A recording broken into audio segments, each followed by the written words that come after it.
বাসে পরিচয়, সেখান থেকেই শুরু হলো প্রেম।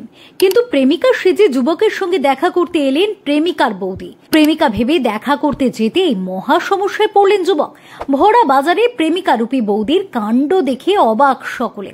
তারপরে যা হলো তাতে কোচবিহার বাস স্ট্যান্ডে তুলকালাম। 7 দিন আগে বাসে পরিচয়, সেখান থেকে প্রেম।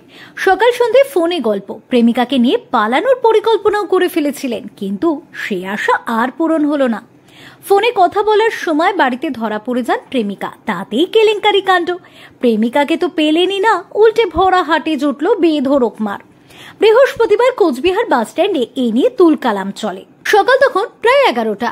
কোচবিহারের উত্তরবঙ্গ রাষ্ট্রীয় পরিবহন নিগমের সেন্ট্রাল বাস টার্মিনাসে বাসের ভিড়, লোকজনও অনেক। পৌঁছন প্রেমিক। কিছু আগেই প্রেমিকা ফোনে জানান তিনিও আর কিছুক্ষণের মধ্যেই আসছেন। এরপরই হঠাৎ তুমুল চিৎকার চেঁচামেচি শুরু। প্রেমিক যুবক দেখেন প্রেমিকার দাদা হাজির সেখানে, সঙ্গে হবু বৌদি।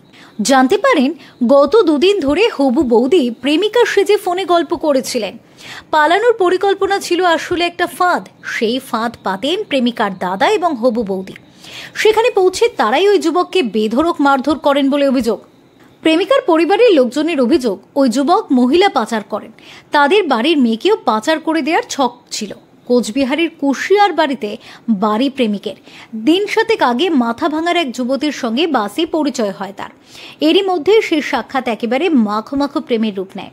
দিন 3 আগে ফালাকাটে তারা দেখাও করেন, তাতেই বাড়িতে জানাজানি হয়ে যায়। স্বামী এবং ছোট 2 সন্তান থাকার পরেও অন্য পুরুষের সঙ্গে সম্পর্ক মেনে নিতে পারেনি পরিবার, আর সেই থেকেই শুরু হয় ঝামেলা। একেবারে সংসার ভাঙার উপক্রম। যুবতীর দাদা তার হবু বউকে বিষয়টি জানান। তারপরে ওই যুবতীর মোবাইল ফোন নিয়ে নেন বাড়ির লোকেরা। গত 2 দিন ধরে দাদার হবু বউ ওই যুবতীর সেজে ফোনে গল্প করেন। উদ্দেশ্য ছিল যুবককে হাতে নাতে ধরা। বৃহস্পতিবার ওই যুবক ফোন করে কোচবিহার বাস স্ট্যান্ডে আসতে বলেন তরুণীকে। অভিযোগ এদিন তাদের এখান থেকে দক্ষিণ ভারতে পালিয়ে যাওয়ার পরিকল্পনা ছিল। তবে প্রেমিকার বদলে প্রেমিকার হবু বৌদি মাঝখানে ঢুকে পুরো প্ল্যান ভেস্তে দেন। বাস স্ট্যান্ডে পুরো ভিড় জমে যায় এদিন।